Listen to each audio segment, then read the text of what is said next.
갑자기 추워진 날씨에 새벽 기도 나오느라 고생들이 많으십니다. 건강 관리 잘 하시기를 바랍니다. 이제 6주차 새벽 기도를 진행 중인데 저는 이 6주를 지내는 동안에 입병, 혓바늘이 5번이 났어요. 엄청 많죠. 비타민을 5종류나 먹고 있는데도 불구하고 요즘 비타민 장사가 저 때문에 잘 된다고 합니다. 여러분, 오늘 14장의 말씀을 나누면서 14장이 아니라 사실은 이번 주 월, 화, 수, 오늘까지 이 성경들은 늘 읽고 좋아하는 말씀인데 늘 이전에 보이지 않던 것들이 보여서 하나님께서 여러분에게 나눌 수 있는 말씀의 은혜를 주신 것 같아서 제 마음에는 아주 큰 기쁨이 있습니다. 어제는 그렇게 건강이 컨디션이 좋지 못했는데 컨디션이 좋지 못하니까 설교도 버벅대는 것 같아요. 아마 이 며칠 동안의 새벽 기도 중에 제일 마음에 들지 않는 설교, 개인적으로. 근데 오늘 말씀을 들으면 아마 제가 뭘 전하려고 했었는지를 여러분들께서 더 잘 깨달아 아실 수 있을 거라고 확신을 합니다. 오늘 본문에 하나님께서 2절에서 이렇게 기록을 하십니다. 다윗이 여호와께서 자기를 이스라엘의 왕으로 삼으신 줄을 깨달았으니. 다윗이 깨달았습니다. 무엇을 깨달았습니까? 하나님이 나를 이스라엘의 왕으로 삼으셨다.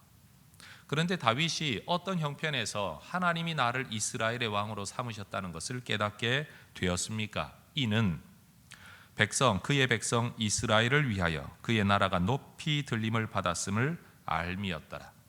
그의 통치력이 강화되어지고 그의 영향력이 확대되어지고 나라가 견고하게 세워져 갈 때 다윗은 이것을 단순히 나의 번영과 번성으로 이해하지 아니하고 이것은 하나님의 백성을 위해 주께서 나를 왕으로 세우신 이유이다 라고 깨달았다는 겁니다. 사람들은 자기가 번성할 때에 나를 위한 것, 내가 잘난 것, 내가 복받는 것이라고 이해를 합니다. 그러나 다윗은 전혀 다른 관점을 가지고 있었습니다. 아무것도 아닌 나 같은 사람을, 왕의 후손도 아닌 나 같은 사람을 목동에, 그것도 막내 아들이라 별 볼 일 없었던 나를 기름 부어 세워 이 자리까지 오게 하시고 왕으로 세우신 하나님의 손길, 그것은 나 같은 사람이 통치를 하는데도 이런 역사가 일어나고 이런 은혜가 임하게 되는 것, 이것을 보면서 이것은 하나님께서 이 백성들을 위해 나를 헌신하게 만드신 은혜다라는 것을 깨달았다는 겁니다. 흔히 우리가 이런 표현 쓰죠. 나는 왕이로소이다. 여러분, 이런 표현 속에 내가 누구인지 너 아느냐라고 말할 수도 있지만 오늘 성경의 다윗은 전혀 반대의 모습을 보여줍니다. 내가 왕이다. 요즘 표현을 하면 내가 목사다, 내가 장로다 라고 말을 할 때 그 뒤에 그러니 너 내 말 들어라가 아니고 내가 목사다. 왜? 성도들을 섬기라고. 하나님이 내게 직분을 주셨다. 왜? 하나님의 백성들을 섬기라고. 그의 백성 이스라엘을 위하여. 여러분, 바로 이 구절입니다. 14장에서 제가 여러분과 나누려고 하는 핵심 표현이 바로 이것입니다. 그의 백성 이스라엘을 위하여. 우리가 높이 들림을 받을 때에 그때 우리는 기억해야 됩니다. 왜 이런 일이 일어나고 있는가? 그의 백성 이스라엘을 위하여.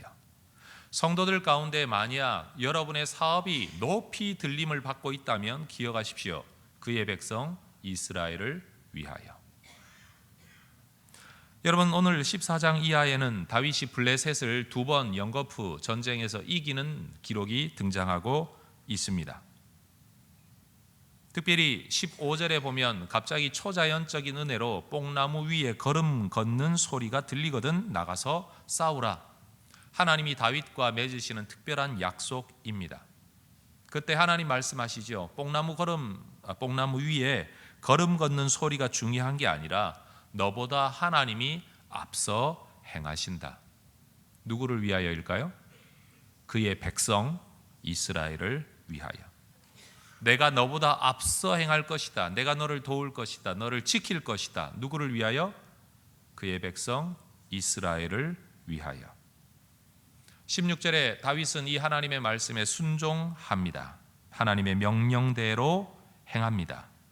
그 결과 그들은 전쟁에서 이기고 17절 다윗의 명성이 온 세상에 퍼졌고 여호와께서 모든 이방 민족으로 그를 두려워하게 하셨더라. 무엇을 위하여? 그의 백성 이스라엘을 위하여. 다윗의 통치가 강하게 세워진 이유, 그의 나라가 높이 들림을 받은 이유, 그의 명성이 온 세상에 퍼진 이유, 뽕나무 꼭대기 위에서 걸음 걷는 소리로 하나님이 먼저 행하실 것을, 앞서 행하실 것을 보여주시는 이 기적과 같은 인도하심과 보호하심과 힘주심과 능력주심의 이유, 그의 백성 이스라엘을 위하여. 자, 지난 월, 화 그리고 오늘까지의 말씀을 여러분 한번 되새겨 보십시다. 하나님께서 사람을 세우시고 하나님께서 하나님의 영광을 드러내려 하실 때에 하나님이 그를 형통케 하시는 방법, 그것은 바로 사람들을 통해 사람들을 붙여주심으로 하나님이 다윗의 나라를 높이 세우셨습니다. 다윗은 이렇게 붙여주신 하나님의 사람들과 더불어 하나님의 사람들과 함께 말씀을 앞세우는 예배 중심의 국가, 예배 중심의 나라가 되기를 원했습니다. 그리고 하나님은 오늘 본문에서 바로 그러한 하나님의 사람들을 위해 다윗의 리더십을 세워주시고 그의 명성을 높여주시고 그의 삶의 기적으로 역사하십니다. 여러분, 저는 이 본문 속에서 이번 이 새벽 기도를 준비하면서 마음속에 다시 한번 확신을 얻게 되었습니다. 사람을 세우는 교회라는 가치야말로 진짜 성경적이다. 이것이 바로 하나님의 뜻이다. 여러분 한번 따라해 보십시다. 사람들을 통해, 사람들과 함께, 사람들을 위해. 이게 하나님 나라의 가치입니다. 하나님은 사람들을 통해 일하시고요, 사람들과 함께 하나님을 섬기기를 원하시고 그 사람들을 위해 일하기를 원하십니다. 논리적인 순서를 앞에서 시작하든 뒤에서 시작하든 이것은 하나님 나라의 진리입니다. 우리가 사람들을 위해 일함으로 우리는 그들이 사람들과 함께 예배하기를 원하시고 그렇게 예배하는 자들을 통해 우리 하나님이 역사하십니다. 앞에서부터 다시 시작하면 하나님은 사람들을 통해 우리에게 은혜를 베푸시는데 그들을 내어버려 둘 것이 아니라 예배자로, 말씀 중심으로 살아가는 자로 우리는 그들을 이끌어야 합니다. 우리 혼자 하나님을 섬길 게 아니라 함께 하나님을 섬겨야 합니다. 나 혼자 순종하며 살 게 아니라 하나님, 사람들과 함께 하나님을 섬겨야 합니다. 그리고 그런 하나님의 백성들을 지도자들은 귀히 여겨야 합니다. 목사인 저의 입장에서 이 본문의 말씀들을 묵상하면 이런 이야기가 나옵니다. 하나님이 너를 사용하신다라고 말할 때는 저의 설교나 아니면 저의 능력만 사용하시는 것이 아니라 그것을 통해 나타난 영향력으로 하나님께서 사람들을 붙여주실 것이다. 그러면 그 붙여준 사람들을 통해 내가 내 목적과 내 꿈을 이루는 게 아니라 그들과 함께 말씀 안으로 들어가 순종의 삶 가운데 하나님을 예배하기를 하나님이 원하신다. 그러면 나는 그 사람들을 어떻게 해야 되냐? 내가 얻게 되는 모든 영향력, 모든 은사를 동원하여 그들을 위해 내가 살아야 하는 것이다. 여러분, 어떻게 목사의 삶으로 적당한 것 같습니까? 사람들을 통해, 사람들과 함께, 사람들을 위해. 여러분이 직장에서 또는 기업 활동을 통해서 일을 하시게 된다면 어떤 꿈을 꾸셔야 합니까? 하나님, 정말 좋은 사람들을 붙여 주십시오. 그 사람들을 통해 내가 하나님의 은혜를 누리기 원합니다. 내가 그들과 함께 먹고 살겠습니다. 내가 그들과 함께 잘 되기를 원합니다. 내가 그들과 함께 예배하기를 원합니다. 나는 앞으로 하나님이 주시는 은혜를 가지고 그들을 위해 헌신하는 자로 살겠습니다.